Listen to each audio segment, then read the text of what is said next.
الحمد لله نستعينه ونستغفره ونؤمن به ونتوكل عليه ونعوذ بالله من شرور أنفسنا ومن سيئات أعمالنا. من يهد الله فهو المهتدي ومن يضلل فلن تجد له وليا مرشدا. ونشهد أن لا إله إلا الله وحده لا شريك له، ونشهد أن سيدنا ومولانا محمدا عبده ورسوله. أما بعد فقد قال الله تبارك وتعالى في كلامه المجيد وفرقانه الحميد. أعوذ بالله من الشيطان الرجيم. بسم الله الرحمن الرحيم. ولا تسرفوا إنه لا يحب المسرفين.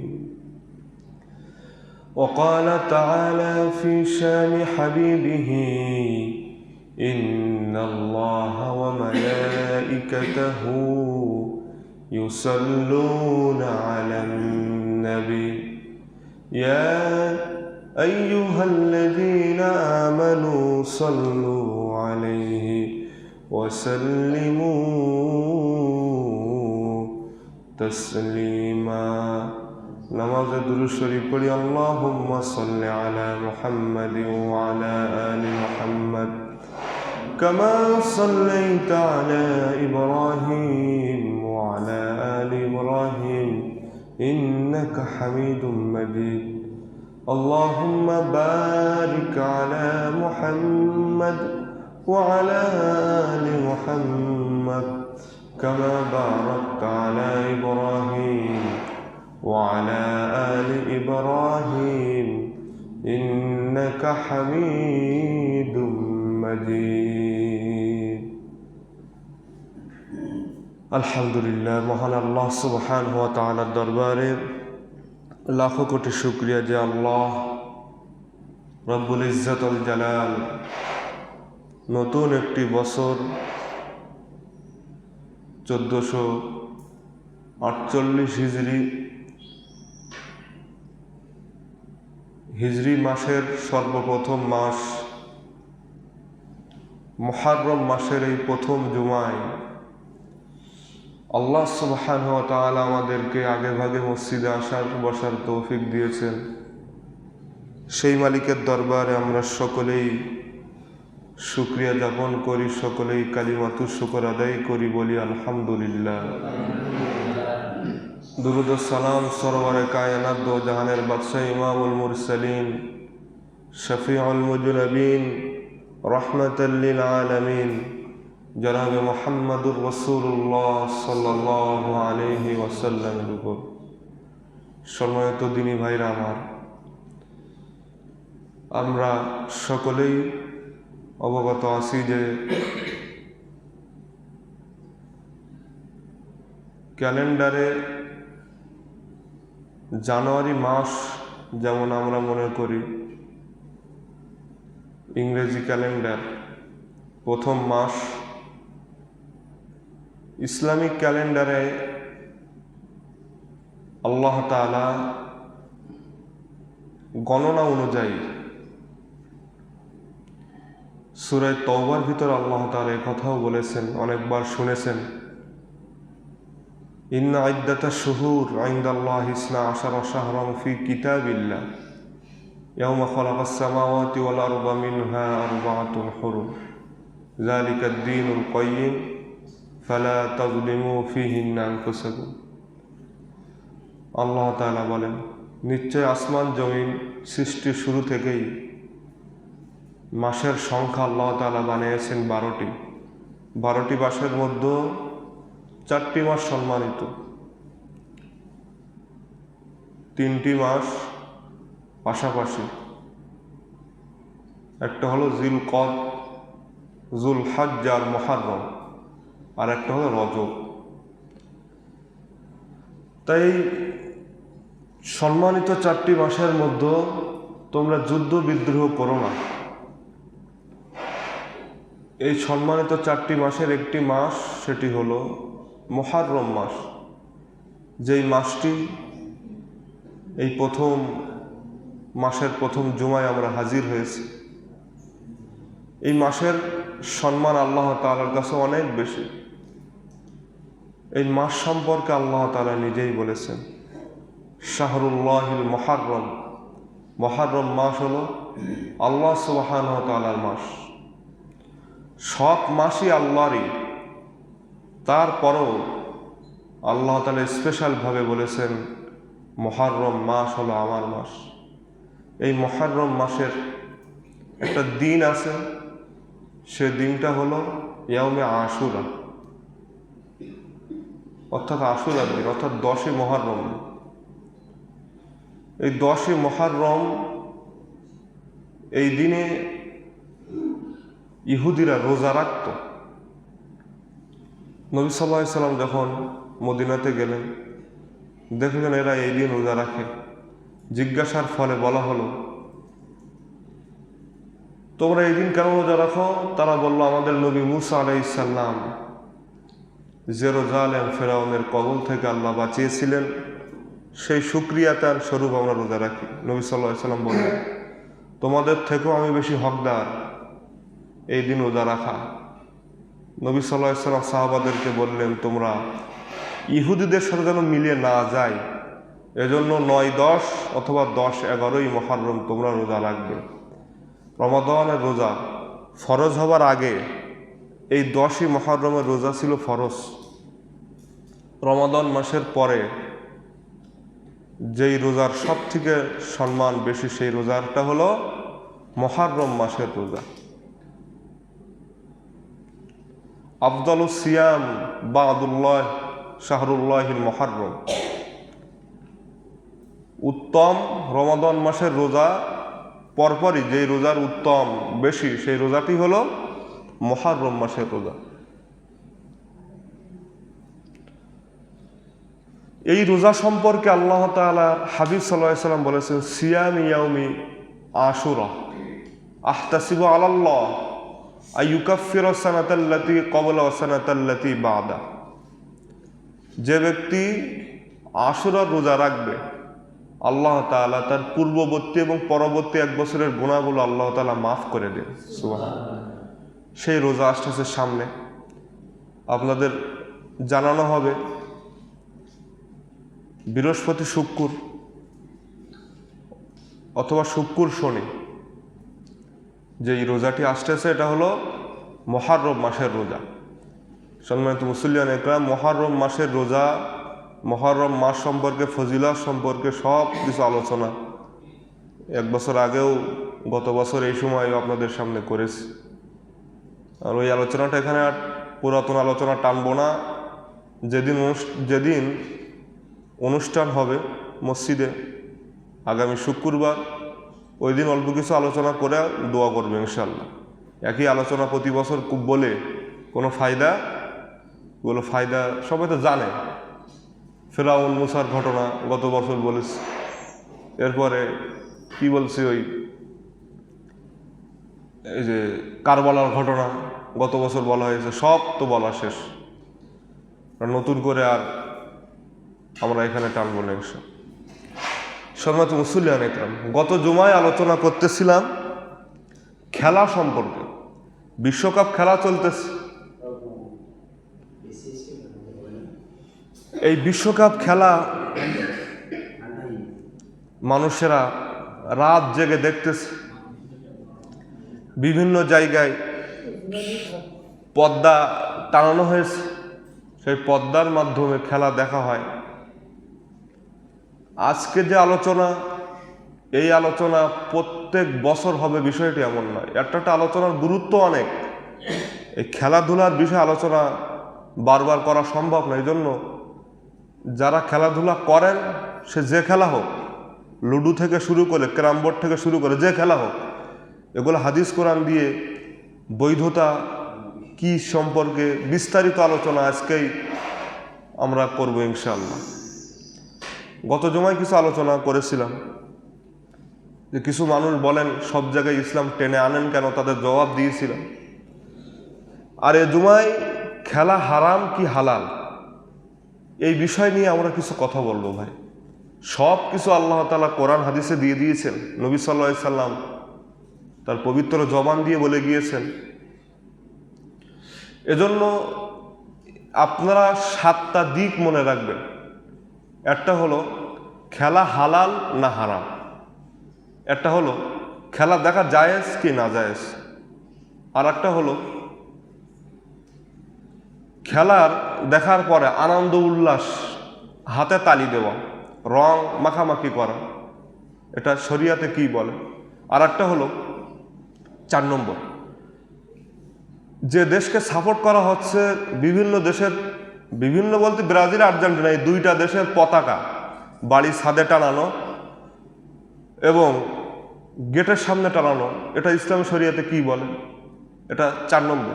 5 নম্বর হলো কোনো মুসলিম দেশ খেলা করতেছে এই কথা বলা যে আল্লাহ তাআলা ফেরেশতা দিয়ে হয়তো সহযোগিতা করতেছে, খেলায় জিতেছে বলে, এমন কথা বলা যাবে কিনা। 6 নম্বর বললাম না, কত? হ্যাঁ, 5 বলছি। 6 নম্বর হলো কোনো মুসলিম দেশ জেতার জন্য আল্লাহর কাছে দোয়া করা, রোজা রাখে, অনেকেই রোজা রাখে, দোয়া করে আল্লাহর কাছে। আর সর্বশেষ 7 নম্বর হলো খেলার কোনো বৈধতা দিক আছে কিনা। এই 7টা বিষয় আমরা জানবো ইনশাল্লাহ। সম্মানিত মুসল্লিয়ান ইকরাম, ছাত্ররা কেউ কথা বললে এখানে মারবো, কথা বললে কিন্তু অবস্থা খারাপ হবে। 1 নম্বর হলো খেলা হালাল না হারাম, এই বিষয়টা আমাদের আগে জানতে হইবে। এই বিষয়ের আমি হাদিস থেকে 2টা কথা বলছি, দেখেন খেলা হালাল কি হারাম। এর প্রথম জবাব হলো তিরমিজি শরীফের একটা হাদিস আসছে, আব্দুল্লাহ ইবনে আব্দুর রহমান ইবনে আবু হাসান বা হুসাইন রাদিয়াল্লাহু তাআলা থেকে বর্ণিত। রাসূল সাল্লাল্লাহু আলাইহি সাল্লাম বলেছেন, একটা তীর বানানোর জন্য 3 জন জান্নাতে যাবে। কয়জন? খুব খেয়াল করে শুনতে হবে। এসব আলোচনা কোনো মাহফিলই আপনি শুনবেন না। আপনি কত বছর আছেন এগুলো শুনেছেন, এখানে আরো ইমাম ছিল, আলোচক এসেছে, এসব আলোচনা কি শোনা গেছে?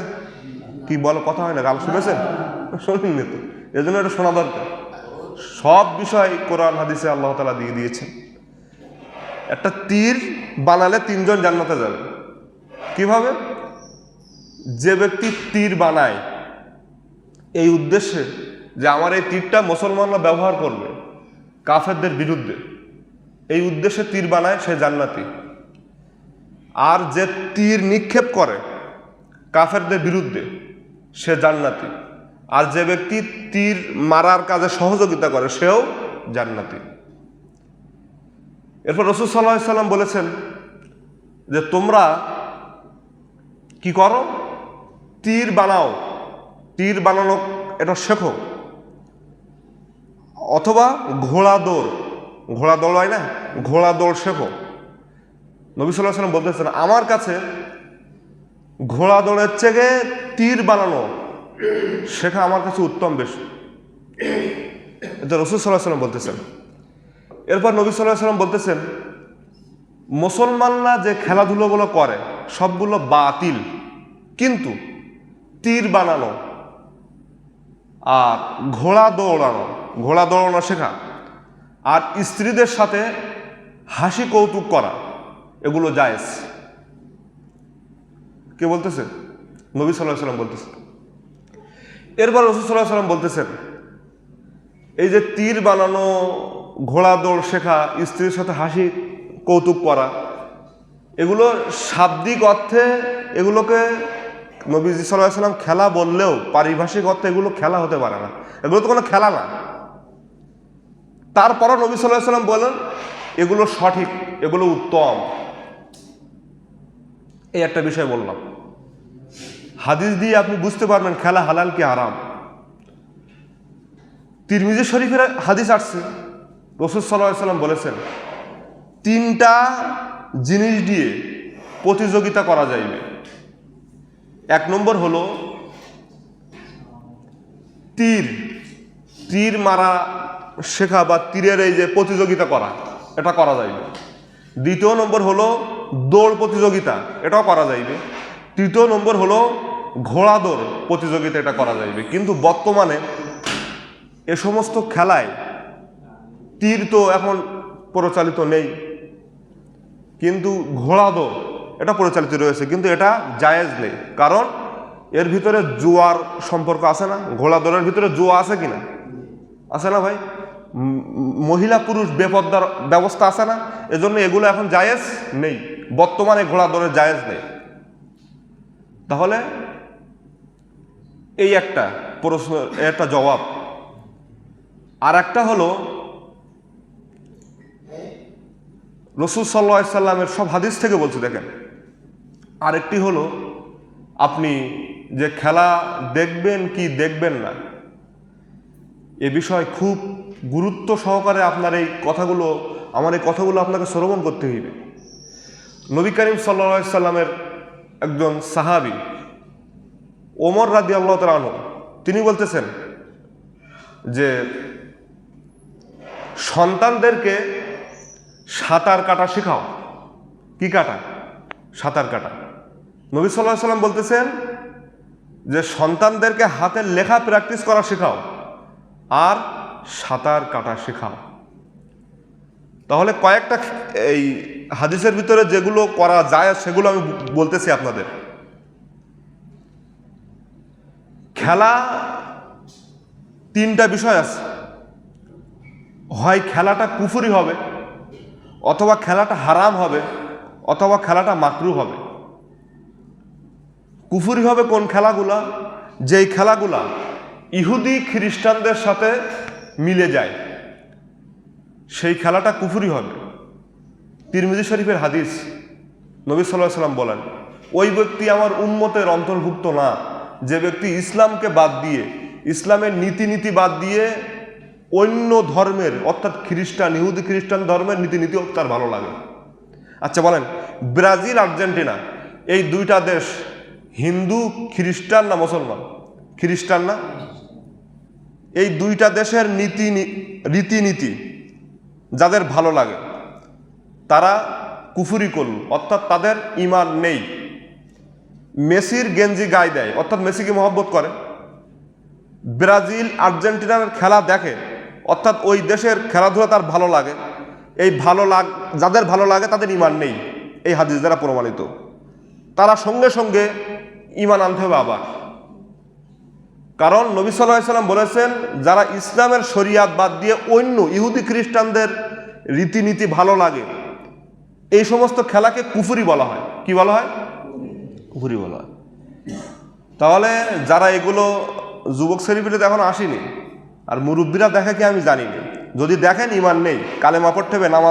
নামাজের কেন মনে মনে এখনই কালেমা পড়েন যারা ওই আর্জেন্টিনা ব্রাজিলকে ভালোবাসেন বা ওদের কিছু রীতিনীতি আপনার ভালো লাগে, ঈমান নেই, এটা কুফরি। আরেকটি খেলা, যেই খেলাটা হারাম, সেই খেলাটি কেমন? হারাম কাজের, হারামটা হলো কুফরি না, কুফরিকে হারাম বলে না, কিন্তু হারাম কাজ করা, হারাম কাজের সহযোগিতা করা। আচ্ছা বলেন, টাকনুর নিচেই যারা খেলা করে, টাকনুর নিচেই কাপড় পরে না উপরে পড়ে? তারা কি মুসলমানের বাচ্চা না খ্রিস্টানের বাচ্চা? ওদের তো ঈমানই নেই। এই যে হারাম কাজে দেখা, যে দিয়া আছে না, দিয়ার মাঠে দেখলাম এরকম আপনার এই যে একটা সাদা পর্দা দিয়ে ওখানে মনে হয় লাইট দিয়ে ওই খেলা দেখে, ওই জন্য মনে করেছে ওটা। হ্যাঁ, এরপরে মোটরসাইকেল শোরুম আছে, যে আপনার ওই যে ফায়ার সার্ভিস, ওখানে কয়েকটা জায়গা দেখলাম। তাহলে এই যে হারাম কাজ নিজে করতেছে আর সহযোগিতা করতেছে মানুষকে দেখানোর জন্য, এদের সম্পর্কে আল্লাহ তাআলা সূরা মাইদার 2 নম্বর আয়াতে বলেন, ওয়া তাআওয়ানু আলাল বিররি ওয়াত তাকওয়া। আল্লাহ তাআলা বলেন, তোমরা তাকওয়াবান কাজ, পুণ্য কাজের সহযোগিতা করো। ওয়ালা তাআওয়ানু আলাল ইসমি ওয়াল উদওয়ান, তোমরা গুনাহের কাজে, সীমা লঙ্ঘনের কাজে তোমরা সহযোগিতা করো না। মানুষকে সহযোগিতা যদি করতেই হয়, ভালো কাজের, আল্লাহ ভীরু, খোদা ভীরু কাজের সহযোগিতা করো। অর্থাৎ আপনি মাহফিলের ইন্তেজাম করেন, এটা ভালো কাজ কিনা? কি বার কথা বলতেছেন, ভালো কাজ না এটা? কিন্তু খেলা দেখার কাজ করতেছেন, এটা হালাল না হারাম? হারাম কাজের সহযোগিতা আপনি করতেছেন। তাহলে এই যে খেলা দেখা বা করা, এটা হারাম। আর একটা খেলা আছে মাকরু, যে খেলাটা করতেছেন, যে সমস্ত ভাইরা ক্যারাম বোর্ড খেলেন তাদের সম্পর্কে বলছি। দেখেন, আপনি খেলা করতেছেন, এই খেলা সময় অপচয় হচ্ছে কিনা? হচ্ছে না? বলো, সময়টা কেমন অপচয় হচ্ছে? ওখানে নামাজ নেই, নামাজের সময় হয় তাও মানুষ মসজিদে আসে না। তাহলে এই যে সময় ব্যয় করতেছে, এই সময়টা ব্যয় করা, এই খেলাটা মাকরু। আর আল্লাহ তাআলা এই দলিল দিচ্ছেন সূরা বনী ইসরাঈলের 27 নম্বর আয়াত, ইন্নাল মুবাজ্জিরিনা কানু ইখওয়ানা শায়াতিন, যারা অপচয় করা তারা শয়তানের ভাই। তাহলে এই একটা দুইটা জবাব দিলাম। এই দুইটা জবাব দিয়ে আপনি দেখেন খেলা হারাম কি হালাল। প্রিয় ভাই, এই একটা বিষয়। তাহলে আমরা বিষয় কথা বলবো 7টা বিষয়ে, তার মধ্যে একটা বললাম, দ্রুত শেষ করতে হবে। দ্বিতীয় নম্বর হলো খেলা দেখা জায়েজ কি না জায়েজ। যে খেলা করা হারাম, সে খেলা দেখাও কি জায়েজ হয় না? সে হারাম। এর প্রশ্নের এই জবাবে তৃতীয় নম্বরে, কোনো দেশের খেলা হচ্ছে, আর সেই খেলা আমরা আনন্দ প্রকাশ করতেছেন, হাতে তালি দিচ্ছেন, রং মাখামাখি করতেছেন, এগুলো শরীয়তে কি বলে? নিষেধ তো বলতে হবে, কিন্তু প্রমাণ দিতে হবে হাদিস দিয়ে, নাকি? আমরা যেটা বললাম নিষেধ, তো প্রমাণ আছে কিনা? আবু দাউদ শরীফের হাদিসের ভিতর আসছে, রাসূল করিম সাল্লাল্লাহু আলাইহি ওয়াসাল্লাম বলতেছেন, দেখেন খুব খেয়াল করে শোনেন, পাপ কাজ হচ্ছে, হারাম কাজ হচ্ছে, অনৈতিক কাজ হচ্ছে, সেখানে আপনি উপস্থিত আছেন, তারপরেও উপস্থিত থেকে আপনি অন্তরে অন্তরে ঘৃণা করতেছেন। নবী সাল্লাল্লাহু আলাইহি সাল্লাম বলতেছেন, অন্তরে ঘৃণা করলো আমার ওই উম্মত হলো ওই দলের অন্তর্ভুক্ত হবে না। কিন্তু যেখানে পাপ কাজ হচ্ছে না, যেমন বাংলাদেশে কিন্তু খেলা হচ্ছে না, খেলা হচ্ছে আর্জেন্টিনা ব্রাজিল, এই দুই দেশ নিয়ে তো লাফালাফি চলতেছে বাংলাদেশ, কিন্তু বাংলাদেশে কি ওই খেলাটা হচ্ছে না। কিন্তু বাংলাদেশে থেকে ওই দেশের খেলাধুলো নিয়ে আনন্দ উল্লাস করতেছে, তার মানে হলো ওই ইহুদি খ্রিস্টানদের অন্তর্ভুক্ত আল্লাহ তার করে দিবেন, নাউজুবিল্লাহ। তাহলে ব্রাজিল আর্জেন্টিনা থেকে ওই দেশকে, ওই খেলাকে ঘৃণা করতেছে, আল্লাহ তার অন্তর্ভুক্ত করতেছে না। আর বাংলাদেশে থেকে ওখানে নেই, তারপরও সাপোর্ট করতেছে, তার মানে কি অন্তর্ভুক্ত আল্লাহ তাকে করে দিবেন। এই হাদিসটা কি বোঝা গিয়েছে না? বুঝিনি মনে না? বুঝি ঝোড়া কোদাল আনতে হবে। মানে মনে করেন এইখানে পাপ কাজ হচ্ছে, বোঝানোর জন্য বলছি। এখন আপনারা আছেন, এই পাপ কাজকে ঘৃণা করতেছেন, আল্লাহ আপনার গুনাহ থেকে, এই যে পাপ কাজকে ঘৃণা করা মানে এই দলের অন্তর্ভুক্ত আল্লাহ আপনাকে করবেন না। আর আপনি বাহিরে আছেন, বাহিরে থেকে এখানে একটা সাপোর্ট দিচ্ছেন, তার মানে এখানে থেকে সাপোর্ট না দিলে গোনা হচ্ছে না, আর না থেকে সাপোর্ট দেওয়া গোনা হচ্ছে। কত বড় হাদিসের কথা দেখেন, আবু দাউদ শরীফের হাদিস। শুধু তাই নাই আমার ভাইরা, খুব খেয়াল করেন, যারা আর্জেন্টিনার ব্রাজিলের সাপোর্ট করেন, দোকানে বিভিন্নভাবে আলোচনা করেন, এই নেইমার মেসি এ সমস্ত ইহুদি খ্রিস্টানের সাপোর্ট করেন, তাদের সম্পর্কে আল্লাহ রসুল সাল্লাল্লাহু আলাইহি ওয়াসাল্লাম বলেন, আবু দাউদের হাদিস, মান তাশাব্বাহা বিকওমিন ফাহুয়া মিনহুম, যে ব্যক্তি ইহুদি খ্রিস্টানদের অনুসরণ করলো, ইহুদি খ্রিস্টানদেরকে সাপোর্ট করলো, আল্লাহ তাআলা হাসরের ময়দানে তাদের সাথে হাসর নাসর করাবে, নাউজুবিল্লাহ। আপনি ইহুদি খ্রিস্টানদের সাপোর্ট করতেছেন, তাদের অনুসরণ করতেছেন, তাদের গেঞ্জি গায়ে দিচ্ছেন, সে যেভাবে চুল কাটে সেভাবে কেটতেছেন, আপনি কাটতেছেন না, আপনার সন্তান কাটতেছে, তার মানে আপনি সন্তানকে বাধা দিচ্ছেন না, সাপোর্ট দিচ্ছেন। ওই সন্তানও ওই ইহুদি খ্রিস্টানের সাথে হাসরের ময়দানে উঠবে, আপনিও উঠবেন। এটা রাসূলের হাদিস। তাহলে রং মাখামাখি করা, হাতে তালি দেওয়া, আনন্দ উল্লাস করা, রং মাখামাখি করা, এগুলো কি মুসলমানদের ইসলামের শরিয়াতের মধ্যে আছে? রং মাখামাখি করা। অনেক জায়গায় দেখবেন যদি আর্জেন্টিনা জেতে, ব্রাজিল জেতে, এদের সাপোর্টাররা রং মাখামাখি করে না? শুধু তাই না, বিয়েতে দেখেন, বিয়েতে আল্লাহ কত গোনা হয়। স্বামী স্ত্রী তো নেই, নিজের স্ত্রী অন্য স্বামীকে রং মাখাচ্ছে, এরকম হয় কিনা? কাদাই, তারপরে কাদা করে সেখানে লাফালাফি। তাহলে এগুলো ইসলাম ধর্মে নেই, অন্য ধর্মেরটা আপনি ইসলামে আনলেন, তার মানে যে ধর্মেরটা আনলেন ওই ধর্মের সাথে আপনার হাসর নাসর হইবে। তাহলে ইহুদি খ্রিস্টানদের অনুসরণ করা মানে তাদের সাথে হাসর নাসর হবে। তাহলে এটা ক নম্বর বললাম? তিন। কত বলেন? এ 4 নম্বর। 4 নম্বর হলো পতাকা লাগাচ্ছেন। এই যে আল্লাহর এক বান্দার বাড়িতে আমরা পতাকা লাগানো, নাম বলছি না, উই আমাদের সনকা মডেল স্কুলের আগে দেখবেন ব্রাজিলের পতাকা লাগানো আছে কিনা, কি দেখেননি? আল্লাহর এক বান্দা, এই এলাকার কোনো মুসলিম যদি পতাকা লাগায়, আপনি লাগায় দেখেন না, আমি গিয়ে আগে নিজে টানবো, আমি গিয়ে টেনে চড়বো, আপনি আমাকে কি করবেন? করেন।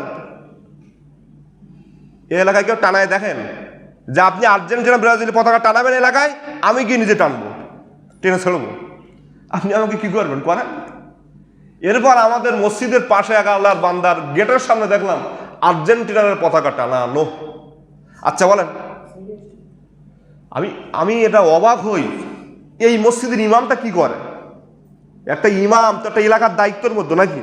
একটা এলাকায় গান হচ্ছে, এতটুকু মুখের বাধা দেওয়া দরকার, হাত দিয়ে না পারেন? যেরকম একদিন গান হচ্ছিল, আমি মুয়াজ্জিন সাহেব আরো কিছু ভাইও গিয়েছিল, এটা আমাদের তো ইমানই দায়িত্ব। কিন্তু মসজিদের ইমাম হয়ে তার বাড়ির পাশে পতাকা লাগানো, চাকরির ভয়ে কিছু বলে না, চাকরি চলে যাবে। এদেশের সমস্ত কাজ যেগুলো হয় এলাকায় মহল্লায়, এগুলোর বেশি দায়ী ইমামরা, কারণ ইমামরা বাধা দেয় না, ঠিক না বলেন? অনেক ইমামরা চুপ করে থাকে, হচ্ছে হোক, আমার কি, আমি কিছু বললে বিপদ, ও চৌকিদার, ও দফাদার, ও ছাতার মাথা, কিছু বললে আমার চাকরি শেষ, আমি কিছু বলবো না। বাধা দেন, আপনি বাধা দেন, আপনি নবীর ওয়ারেস, কিন্তু দেন না চাকরির ভয়ে। এজন্য চাকরি ঘন ঘন পাল্টায়। দেখেন না আমাদের মসজিদের শুধু ইমাম পাল্টায়। এই তো কদিন আগে চলে গেছে আরেকটা, কদিন থেকে আল্লাহ জানে। আমার এই 30 বছর বয়সে প্রায় 50-60টা ইমাম পাল্টাই গেছে, 50-60টা। যাই হোক, আমার দায়িত্ব, এই এলাকাটা আমার দায়িত্ব, এজন্য আমি বলছি প্রিয় ভাই, এখন আর্জেন্টিনা ব্রাজিলের পতাকা টানানো তার মানে হলো ওই দলকে মহাব্বত করে, এজন্য টানাইস, ঠিক কিনা বলেন? আচ্ছা ভাই বলেন, আপনি একটা পতাকা টানালেন, তাহলে সেই দলকে ভালোবাসেন বলে প্রকাশ করতেছেন, তো আমি এই দলকে ভালোবাসি বলে আমার গেটের সামনে এই পতাকাটা টানাইছে। বুখারীর হাদিসের ভিতর আছে, আল্লাহর হাবিব সাল্লাল্লাহু আলাইহি সাল্লাম বলেন, যার সাথে যার মহাব্বত থাকবে তার সাথে তার কিয়ামত হাসর নাসর হইবে। আচ্ছা বলেন, আর্জেন্টিনা ব্রাজিল এদের হিস্টোরি একটু পড়ে দেখবেন, গুগলে সার্চ দিবেন, এরা মুসলমানদের কেমন দুশ্মন দেখবেন, মুসলমানদের কত দুশ্মন। ব্রাজিল এবং আর্জেন্টিনা এই দেশগুলা মুসলমানদের কেমন ঘৃণা করে। আপনি ইমানদার হয়ে ওই দেশের পতাকা টানাচ্ছেন, আপনার হাসর নাসর হইবে ওই দেশের মানুষের সাথে, অর্থাৎ ইহুদি খ্রিস্টানের সাথে। আর এই বাংলাদেশের কিছু মানুষ এবছর এখনো শোনা যায়নি, বা আপনারা শুনেছেন কি জানি না, মিডিয়ার মাধ্যমে জমি বিক্রি করে পতাকা বানায়, এমন শোনা গিয়েছে 2-3 বছর আগে, শুনেছেন না? জমি বিক্রি করে আর্জেন্টিনার পতাকা বানায়।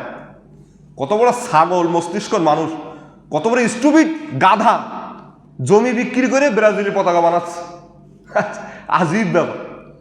এমন শুনেছেন না? 2-3 বছর আগে হয়েছে এটা। তাহলে জমি বিক্রি করে পতাকা বানাচ্ছে, তাহলে এটা টাকা খরচ হচ্ছে না? টাকা খরচ হচ্ছে। সূরা আনাম 141 নম্বর আয়াত, আল্লাহ তাআলা বলেন, ওয়ালা তুসরিফু, তোমরা অপচয় করো না, ইন্নাহু লা ইউহিব্বুল মুসরিফিন, অপচয়কারীকে আল্লাহ তাআলা পছন্দ করেন না। একটা দলিল। সূরা বানী ইসরাঈলের ২৭ নম্বর আয়াত, ইন্নাল মুবাজ্জিরিনা কানু ইখওয়ানাশ শায়াতিন, অপচয়কারী শয়তানের ভাই। সূরা মুমিন অথবা সূরা গাফির একই নাম, মুমিন বলেছেন, কেউ কেউ গাফির বলেছে। এই সূরা ৪৩ নম্বর আয়াত আল্লাহ তাআলা বলেন, ওয়ান্নাল মুসরিফিনা হুম আসহাবুন নার, যারা অপচয় করে তাদেরকে আল্লাহ তাআলা জাহান্নামে নিক্ষেপ করবেন। ওয়ান্নাল মুসরিফিনা হুম আসহাবুন নার, যারা অপচয় করে তারা কি? জাহান্নামে নিক্ষেপ করবেন আল্লাহ তাআলা। শয়তানের ভয় তো এর আগের আয়াতে বললাম, বনী ইসরাঈলের ২৭ নম্বর আয়াত। এজন্য আমার ভাইরা, এই যে দিয়াই বলেন বিভিন্ন জায়গায় দেখেন খেলা দেখার পরিবেশ করেছে, এগুলো অপচয় করতেছে। ভালো কাজে অপচয় করে না, ভালো কাজে তো খরচ করলে এটাকে অপচয় বলে না, দান বলে, সদকা বলে।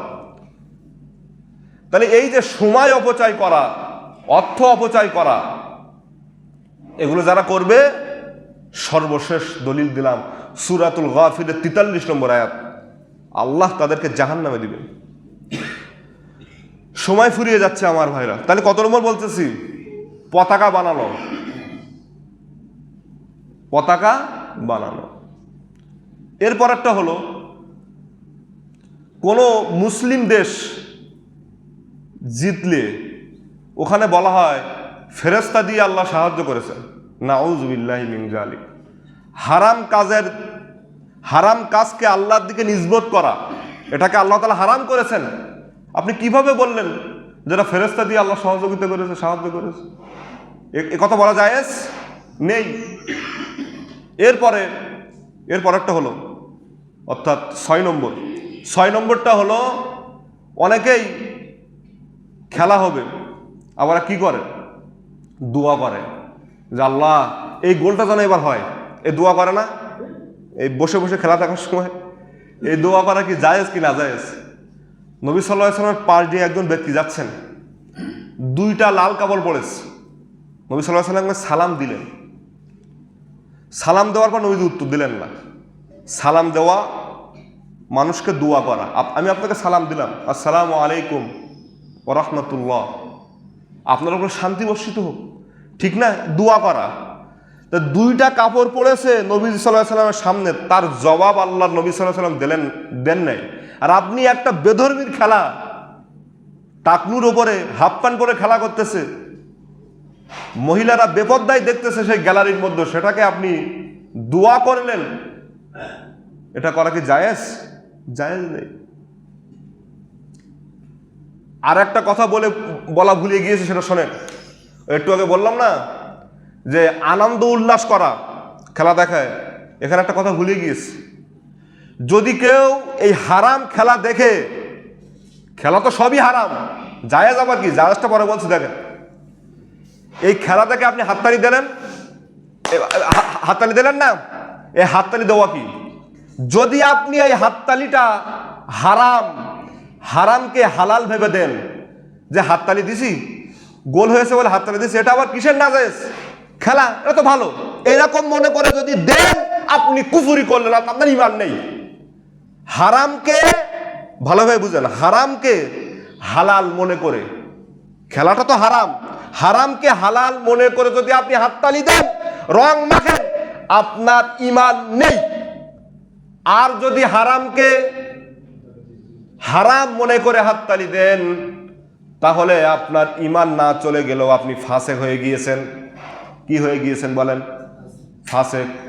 এখন অনেকেই মনে করতে, হুজুর ফাসেক এটা তো বেশি কিছু না। আপনার জন্য বিবেক যদি কাণ্ডজ্ঞান থাকে, ওই বেধর্মীদের খেলা আপনি দেখেন না, পতাকা টানায়েন না।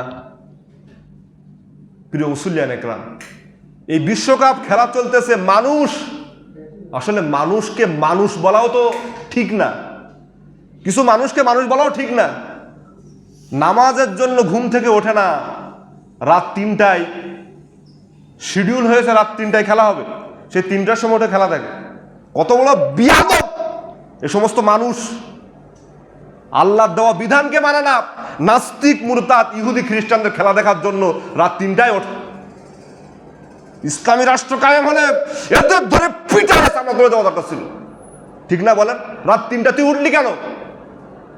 তুই উঠে 2 টাকা তাহাজ্জুদ পড়তে পারিস নাই, তুই খেলা দেখার জন্য উঠছিস। আপনারা কেউ ওঠেন না এর রাত 3টায়? কেউ মনে হয় উঠিনি। প্রিয় ভাইরা আমার, ইসলামের কথা, শরিয়াতের বিরুদ্ধে কোনো কাজ হলে একজন ইমানদারের কণ্ঠ উচ্চারিত হবে, এটা ইমানই দায়িত্ব, ঠিক না বলেন? কণ্ঠ কেন, হাত দিয়ে চামড়া তুলে দেওয়া দরকার ছিল। এটাই হলো ইসলামের শরিয়া, ঠিক না বলেন? যেই দুইটা দেশকে সাপোর্ট করে মানুষ, আশ্চর্য লাগে, যাদের জন্মেরও ঠিক নেই। আচ্ছা বলেন, ইসলাম মোতাবেক এই যে নেইমার মেসির বিয়ে হয়েছে, কে ইসলাম? ওর বংশগত তো কাফের, তাহলে ওকে সাপোর্ট করে, ওর গেঞ্জি গায়ে দেয়। আজকের থেকে যদি আপনাদের সন্তান ওই গেঞ্জি গায়ে দেয়, একটা চড় মেরে গেঞ্জি ছিঁড়ে ফেলবেন। যদি করতে পারেন, আল্লাহর নবী খুশি হবে। কে খুশি হবে? এটা বিশ্বাস হচ্ছে না? বিশ্বাস, এটা তো হাদিসের কথা। প্রিয় ভাই, সর্বশেষ যে আলোচনাটি, সেটা হলো খেলার কোনো বৈধতা দিক আছে কিনা। খেলার কোনো বৈধতা দিক আছে কি না। তিনটা পদ্ধতি যদি থাকে, সেই খেলা জায়েজ। ভালোভাবে বুঝেন, এটা ভালোভাবে বুঝেন। তিনটা পদ্ধতি যদি থাকে, সেই খেলাটা কি জায়েজ। একটা হলো শারীরিক উন্নতি সাধন, কথা বুঝে আসছে? দ্বিতীয় হলো শরিয়াতের কোনো বিধিবিধান লঙ্ঘন হতে পারবে না, কথা বুঝে আসছে? তৃতীয় নম্বর হলো কোনো অপচয় করা যাইবে না। এখন আপনি চোখ বুঝে দেখেন, সর্বপ্রথম দেখি ক্যারাম বোর্ড খেলা জায়েজ কিনা। এখন ক্যারাম বোর্ড খেলা শারীরিক উন্নতি সাধন কি হচ্ছে? না, এক জায়গায় দাঁড়ায় দাঁড়ায় শুধু এরা মারে, শারীরিক কোনো উপকার হচ্ছে? ওটা জায়েজ নেই। আচ্ছা, এবার দেখি ক্রিকেট খেলা যারা খেলেন, ট্রাউজার পড়তেছে কি পায়ের গিরার নিচে, এটা ইসলামের শরিয়াতের মধ্যে আছে। গিরার নিচে কাপড় পড়তেছে না। আবার ওই যে জুয়ার আছে না, জিতলে এই না জিতলে এই, এগুলো জুয়ার সাথে সম্পর্ক না, তাহলে এটা জায়েজ নেই। আচ্ছা, ফুটবল খেলা দেখেন, ফুটবল খেলা হাঁটুর ওপরে কাপড় পড়ে, হাঁটুর ওপরে কাপড় পড়া জায়েজ আছে, তাহলে এ খেলাও জায়েজ নেই। তাহলে আপনি কোন খেলাটা জায়েজ প্রমাণ করবেন? আপনি দেখান আমার সাথে। হ্যাঁ, দৌড়। এখন দৌড় প্রতিযোগিতা, এটা তো হাদিসের কথা আগে বললাম, যদি আপনি দৌড়াতে পারবেন, অসুবিধা নেই। কিন্তু আপনি দৌড়াচ্ছেন, ব্যায়াম করতেছেন, করতে করতে কি হচ্ছে, মাগরিবের আজান দিচ্ছে, আপনি নামাজে আসলেন না, তাহলে শরিয়াতের বিধি লঙ্ঘন হচ্ছে না এখানে? তাহলে এটাও জায়েজ হবে না।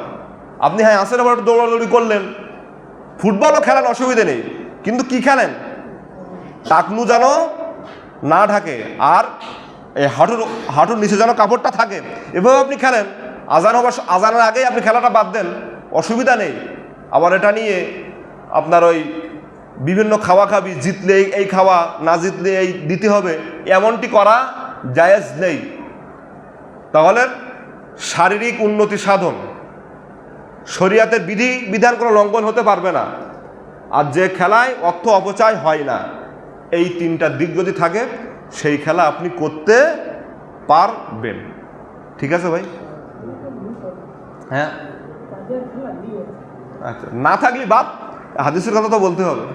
সম্মানিত মুসল্লিয়ান একরাম, এখন যে মাসটি আসছে সেটি হলো মুহররম মাস।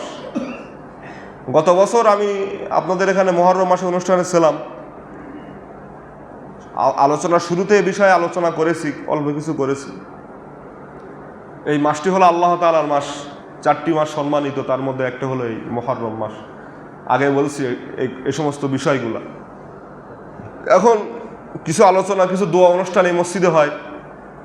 আগামী শুক্রবার রাতে আমি মুয়াজ্জিন সাহেবের সাথে কথা বলছি, মুখতাসার কিছু দোয়া অনুষ্ঠান, অল্প কিছু আলোচনা হবে ইনশাল্লাহ।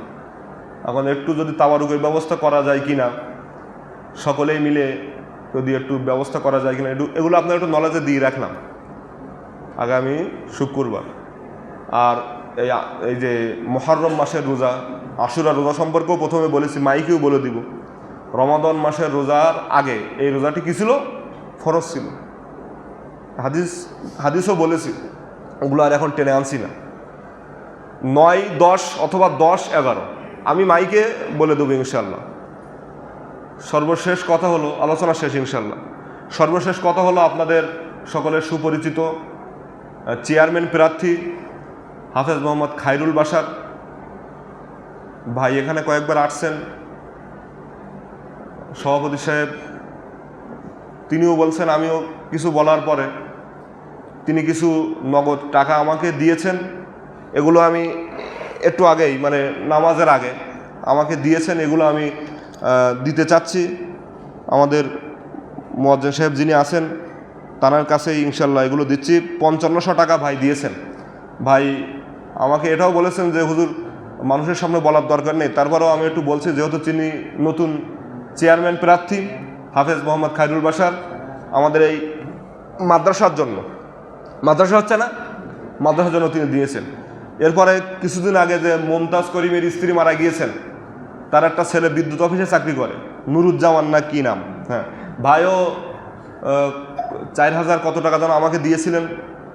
একটু আগেও ফোন দিয়েছিল যে বলছিল হুজুর আম্মার জন্য আব্বার জন্য একটু দোয়া করেন, আর আমি আপনার বিকাশ নাম্বার নিয়েছি, আমি আপনাদের সহযোগিতা করবো ইনশাআল্লাহ। হ্যাঁ, বড় ছেলেও 1500 দিয়েছেন, মানে আমার কাছে যেটা দিয়েছে এটা আমার স্মরণ আছে বলে। আর যারাই দিচ্ছেন 1 টাকা হোক সে তো দিচ্ছেন, আল্লাহ তাআলা সকলের দানগুলা কবুল আর মঞ্জুর করুক, সকলে বলে আল্লাহুম্মা আমিন। এই প্রতিষ্ঠানের জন্য একটু দোয়া, একটু নেক নজর আপনারা রাখবেন ভাই, একটু নেক নজর, একটু দোয়া আপনারা রাখবেন, দোয়া করবেন। আপনি হন বা আপনার বন্ধু বান্ধব যারা বাহিরে আছেন তাদের মাধ্যমে কিছু সহযোগিতা আনা যায় কিনা, এটা আপনাদেরই প্রতিষ্ঠান, আপনাদের এই এলাকা, এই প্রতিষ্ঠান থাকবে, আপনি থাকবেন না, আমি থাকবো না, চলে যাব, কিন্তু প্রতিষ্ঠান থাকবে কিয়ামত পর্যন্ত। আল্লাহ তাআলা যেন এই দিনে প্রতিষ্ঠান, কোরআনের যেই ধারাবাহিক, এটা যেন চালু রাখার ব্যবস্থা করে দেয়, সকলে বলে আল্লাহুম্মা আমিন। ওয়া আখিরু দাওয়ানা আলহামদুলিল্লাহি রাব্বিল আলামিন। আসসালামু আলাইকুম ওয়া রাহমাতুল্লাহ।